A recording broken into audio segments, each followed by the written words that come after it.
اسی طریقے سے ایک تیسرا اصول یہ ہے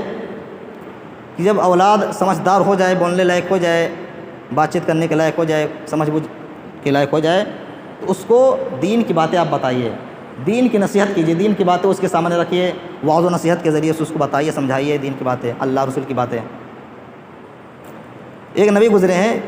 لقمان حکیم، جن کو کہا جاتا ہے لقمان حکیم، انہوں نے اپنے بیٹے کو بہت ساری چیزوں کی وصیت کی، بہت ساری باتیں انہوں نے اپنے بیٹے کو سمجھائی، بتائی ہے، وعظ و نصیحت کی ہے۔ آئیے اس کو سن لیتے ہیں کہ انہوں نے اپنے بیٹے کو کس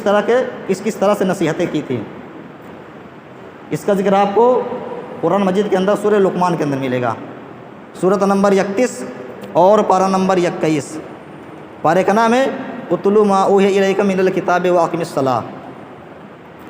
وَإِذْ قَالَ لُقْمَانُ لِابْنِهِ وَهُوَ يَعِظُهُ يَا بُنَيَّ لَا تُشْرِكْ بِاللَّهِ۔ یاد کرو اس وقت کو جب لقمان حکیم نے اپنے بیٹے کو نصیحت کرتے ہوئے فرمایا، یا بنی لا تشرک باللہ، اے میرے بیٹے تو اللہ کے ساتھ شرک مت کرنا، اللہ کے ساتھ کسی کو شریک مت ٹھہرانا،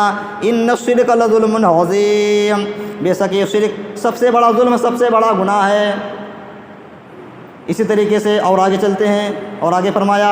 یا بنی انہا ان تک مثقال حبۃ من خردل فتکن فی صخرۃ او فی السماوات او فی الارض یأت بہا اللہ۔ اے میرے بیٹے اگر کسی بندے نے چھوٹی سے چھوٹی نیکی کی ہوگی یا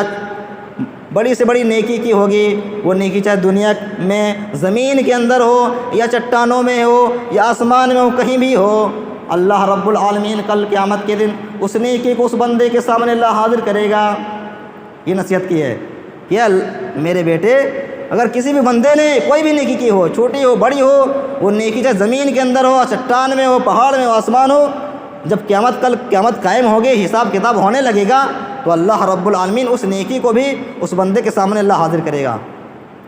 ان اللہ لطیف خبیر، بے شک اللہ رب العالمین باریک بھی ہے، خبردار رکھنے والا ہے، یعنی باریک سے باریک چیزوں کا خبر رکھنے والا اللہ رب العالمین۔ یا بنی اقم الصلاۃ، اے میرے بیٹے تو نماز قائم کرنا، نماز کی پابندی کرنا، وامر یا بنی اقم الصلاۃ وامر بالمعروف ونہی عن المنکر، اور لوگوں کو بھلائیوں کا حکم دینا، نیک کاموں کا حکم دینا، اور برائیوں سے لوگوں کو منع کرنا، غلط کاموں سے، فاسد کاموں سے لوگوں کو منع کرنا، اور اس کام کو انجام دینے میں جو تجھ کو مصیبت پریشانی لاحق ہو، لوگ تمہیں برا بھلا کہیں، اول پھول تمہیں کہیں، غلط گالی گلوچ اگر دیں، اس کام کو کرتے ہوئے جو مصیبت جو پریشانی تمہیں لاحق ہو، اس میں کیا کرنا؟ اس میں صبر کرنا، صبر سے کام لینا۔ وَأَمُرْ أَهْلَكَ وَاصْبِرْ يَأْمُرُونَ بِالْمَعْرُوفِ وَيَنْهَوْنَ عَنِ الْمُنكَرِ وَاصْبِرْ عَلَىٰ مَا أَصَابَكَ، اور جو مصیبت تکلیف پہنچے اس پر تم صبر سے کام لینا، اپنے آپ کو تھامے رکھنا۔ ان ذالک من عزم الامور،